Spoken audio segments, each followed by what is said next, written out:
first, I want to preface this by saying it pains me to say this because I want Intel. I really want Intel to succeed. America needs Intel to exceed, Hmm. but they got a lot of work to do for them. And the thing that matters most is progress on their foundry, and that's still a ways out. And so in the interim, we're just looking at product, and this quarter it looks like product did a little bit better than expected. Data center looked a little bit better than expected, but unclear how they got there. I'm going to listen to the call and see what they say about PC outlook. I don't have a lot of confidence that they can sustain that for the year. When you say America needs Intel to succeed, I think of what the administration before this administration did with the CHIPS Act. And I'm also looking at what this administration has promised when it comes to its own industrial policy.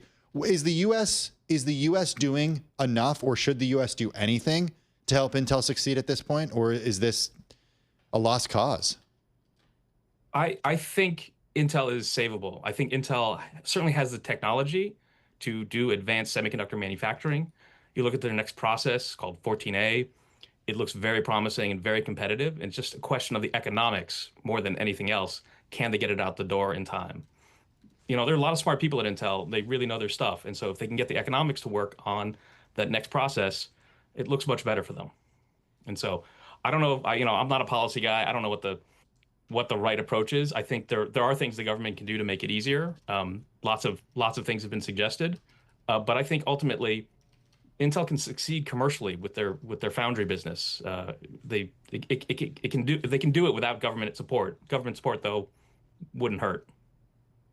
Interesting. Okay. Is there something that could come up, Jay, on the call, especially when it comes to the foundry business? Our Kunjan Sabani saying the same thing, that this is crucial to their success going forward. Is there something that they could say that would make you have a little bit more hope for their outlook? I'm really curious to see what they say about their data center business, right? They don't have a coherent, complete AI strategy right now, and they're aware of that. And I'm really interested to hear what Lip-Bu Tan has to say. He's certainly very smart and knowledgeable and well connected. They need more than they have because they just really today don't have anything that that could conceivably compete against NVIDIA, and they probably won't for a while. And so, which way are they going to go on that? Are they going to try to compete with NVIDIA long term? Are they going to just try and make the best of it? They still have a good CPU core franchise. So I want to know how that is playing out in the marketplace, where you're seeing so much share, so much wallet share is going to NVIDIA.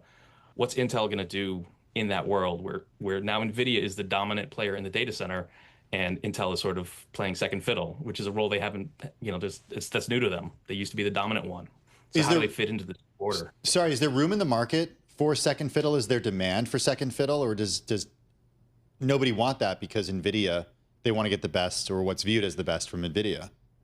So there are two sides of that. One on the GPU side, which is what NVIDIA makes. I think the market absolutely wants an alternative. That's not Intel today, right? Probably the closest alternative they have is the internal silicon that's coming out of the hyperscalers and AMD. Intel's not even in that race right now. Separate from that, there's a conversation about CPUs, which is Intel's core product historically, and they still have good CPUs. And there's a lot of money they can make if they can figure out the right way to position those CPUs in the AI data center. And I think that's where I'd like to see them put the most effort. It does feel like they've done a lot, though. And they did talk about, Jay, that they see this restructuring substantially complete by the fourth quarter of 2025. So the fourth quarter of this year. I mean, he's getting things done. I don't know, like how much longer do you think, they're going to need in order to really get this company back on a course that keeps them around for a lot longer and keeps them or gets them back to being a significant competitor here in the chip space and the evolution of where we are? Yeah, I mean, Intel at heart, the problem is cultural.